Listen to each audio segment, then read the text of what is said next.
வணக்கம் மக்களே, welcome to the fences show. இன்னைக்கு ஷோவில் நம்ம பார்க்க போகிறது அந்தரன் அப்படின்ற தமிழ் மூவி. இந்த படம் ஆல்ரெடி தியேட்டர்ஸில் ரிலீஸ் ஆன ஒரு படம். இப்போ சிம்பிளி சவுத் ஓடிடி ஆப்பில் அவைலபிளாக இருக்குது. பிரஜன் தான் இதில் லீட் கேரக்டர் ப்ளே பண்ணியிருக்காரு.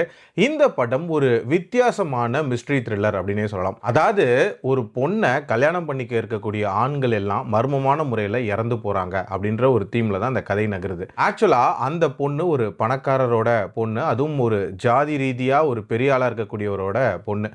அந்த பொண்ணு ஆரம்ப காலத்தில் ஒரு பையனை லவ் பண்ணுறா. அந்த பையனும் மர்மமான முறையில் இறந்து போகிறான். அதுக்கப்புறமாட்டு நான் கல்யாணம் பண்ணி வைக்கலான்னு ட்ரை பண்ணுறாங்க, அவனும் இறக்குறான். இது மாதிரி கண்டினியூஸாக சம்பவங்கள் நடந்துகிட்ருக்கு. இதை இன்வெஸ்டிகேட் பண்ண வரக்கூடிய ஒரு போலீஸ் ஆஃபீஸர் தான் நம்ம பிரஜன். ஸோ அந்த இன்வெஸ்டிகேஷன் எப்படி போகுது, எதனால் இந்த சம்பவங்கள் நடக்குது, டுவர்ட்ஸ் எண்ட் என்ன ஆகுதுன்றது அந்த படத்தோட கதை. ஒரு சின்ன பட்ஜெட்டில் ரொம்ப சிம்பிளாக, அதே நேரத்தில் ரொம்ப எஃபெக்டிவாக எடுக்கப்பட்ட ஒரு த்ரில்லர் அப்படின்னே சொல்லலாம். ஆரம்பத்தில் அந்த பொண்ணுக்கு நடக்கக்கூடிய சம்பவங்கள் தொடர்ச்சியாக இது மாதிரி அவளோட மாப்பிள்ளைகள் எல்லாமே இறந்து போகிறாங்க அப்படின்றதே ஒரு இன்ட்ரெஸ்டிங்கான ஒரு பிளாட்டாக தான் இருந்துச்சு. அதுக்கு ஏகப்பட்ட சஸ்பெக்ட்ஸை இவங்க காட்டியிருப்பாங்க. அதுலேயும் அந்த பொண்ணோட அப்பா ஒரு ஜாதி சங்க தலைவர்னும் போது என்ன மாதிரியான சம்பவங்கள் நடந்திருக்கலாம், என்ன மாதிரியான எதிரிகள் இருக்கலாம் அப்படின்ற மாதிரி நிறைய விஷயங்களை கொஞ்சம் இன்ட்ரெஸ்டிங்காகவே சொல்லியிருந்தாங்க. அதே மாதிரி இந்த படத்தோட கிளைமேக்ஸ் ட்விஸ்ட் அப்படின்றது ஒரு அவுட் ஆஃப் த பாக்ஸ் ட்விஸ்ட்டாக இருந்துச்சு அப்படின்னே சொல்லலாம்.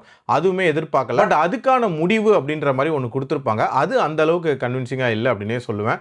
அதே மாதிரி இந்த படத்தோட அந்த இன்வெஸ்டிகேஷனை கொண்டு போன விதம் அப்படின்றதும் கொஞ்சம் ஆர்டினரியாக தான் இருந்துச்சு. ஆல்சோ ஸ்டேஜிங் வைஸுமே நிறைய காட்சிகள் ஒரு மாதிரி ஆர்டிஃபிஷியலாக ஸ்டேஜ் பண்ண மாதிரி தான் இருந்துச்சு. இன்னுமே மேக்கிங் வைஸ் கண்டிப்பாக பெட்டராக இருந்திருக்கலாம். இது மாதிரியான பிரச்சனைகள் அப்படின்றது இருந்தாலும் ஓவரால் கான்செப்ட் வைஸ் நல்லா யோசிச்சிருக்காங்க. ஓரளவுக்கு டீசெண்டாக இம்ப்ளிமெண்ட் பண்ணியிருக்காங்க. ஸோ டைம் இருந்தால் ட்ரை பண்ணி பார்க்கலாம். ஒரு ஓகேஷ் வாட்ச் தான். என்னோட ரேட்டிங் 2.75 அவுட் ஆஃப் 5. அடல்ட் கண்டென்ட்டை பொறுத்த வரைக்கும் அந்த அளவுக்குலாம் இல்லை, பார்க்கலாம். மீண்டும் அடுத்த விமர்சனத்தில் சந்திக்கிறேன். நன்றி, வணக்கம்.